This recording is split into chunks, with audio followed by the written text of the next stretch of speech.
13 अप्रैल 2025 को उत्तर प्रदेश के राजनीतिक परिदृश्य में एक बार फिर हलचल मच गई, जब राज्य के उप मुख्यमंत्री केशव प्रसाद मौर्य ने समाजवादी पार्टी अध्यक्ष अखिलेश यादव को आधा सच बोलने की बीमारी से ग्रस्त बता डाला।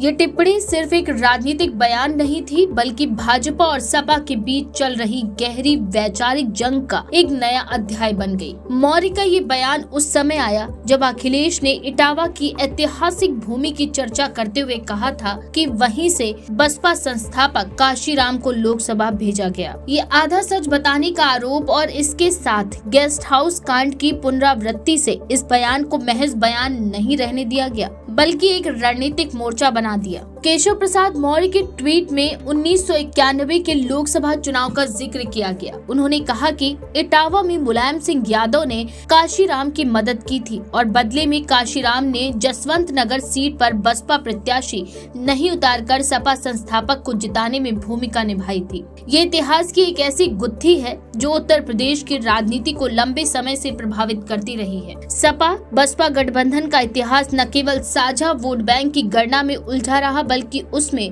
विश्वास और विश्वासघात के पहलू भी जुड़ते रहे। मौर्य ने अपने ट्वीट में 2 जून 1995 की उस भयावह दोपहर का भी जिक्र किया जब लखनऊ स्थित स्टेट गेस्ट हाउस में मायावती पर जानलेवा हमला हुआ था। उनका दावा था कि सपाई गुंडों ने मायावती की आबरू लूटने और उनकी हत्या करने की कोशिश की थी, जिसे भाजपा ने नाकाम किया। ये घटना लंबे समय तक दलित राजनीति की चेतना में एक जख्म की तरह रही। इस घटना के कारण ही सपा और बसपा के रिश्तों में गहरा फासला आया, जो समय समय पर नजदीकी के भ्रम के बावजूद फिर उभर आता है। केशव मौर्य का आधा सच वाला बयान दरअसल सिर्फ एक व्यक्ति पर हमला नहीं है, बल्कि एक विचारधारा और राजनीतिक शैली पर टिप्पणी है। भाजपा का ये दावा रहा है कि सपा केवल प्रतीकों और वोट बैंक की राजनीति करती है, जबकि भाजपा सत्य और विकास की बात करती है। मौर्य ने सपा को दलित, पिछड़े और वंचित वर्गों की असली दुश्मन बताते हुए ये संकेत दिए कि भाजपा अपने गठजोड़ और पसमानदा एजेंडे को विस्तार देना चाहती है,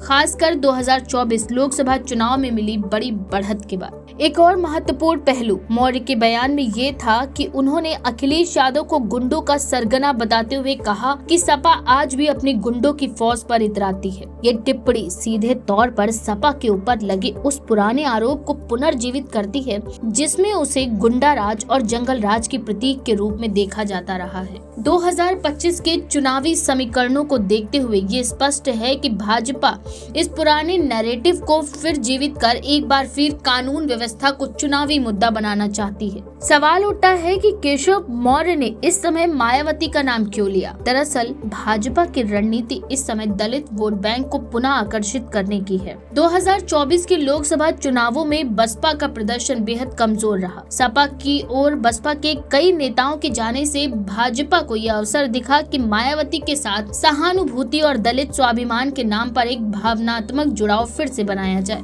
अखिलेश यादव या सपा ने फिलहाल इस हमले का सीधा जवाब नहीं दिया है, लेकिन पिछले कुछ हफ्तों में उन्होंने लगातार भाजपा पर ब्राह्मण, दलित और मुस्लिम वोट बैंक को विभाजित करने का आरोप लगाया है। साथ ही अखिलेश ने पीडीए, पिछड़ा, दलित, अल्पसंख्यक समीकरण को लगातार आगे बढ़ाया है, जिससे संकेत मिलते हैं कि वे भी वर्गीय समीकरणों की राजनीति को धार देने में जुटे हैं। उत्तर प्रदेश में 2027 में विधानसभा चुनाव हैं और 2025 और 26 भाजपा और सपा दोनों के लिए वैचारिक तैयारी का काल है। केशव प्रसाद मौर्य का बयान केवल चुनावी हमले की एक शुरुआत है। आने वाले समय में दलित सम्मान, महिला सुरक्षा और पिछड़ा वर्ग सशक्तिकरण जैसे मुद्दों पर बयानबाजी और गर्म हो सकती है। केशव प्रसाद मौर्य का बयान एक और जहां भाजपा की रणनीति को स्पष्ट करता है, वहीं ये भी बताता है कि उत्तर प्रदेश में 1990 के दशक की राजनीति अब भी कितनी जीवित और प्रभावशाली है। गेस्ट हाउस कांड हो, आधा सच की बहस हो या गुंडों की फौज, इन सब के पीछे छिपा है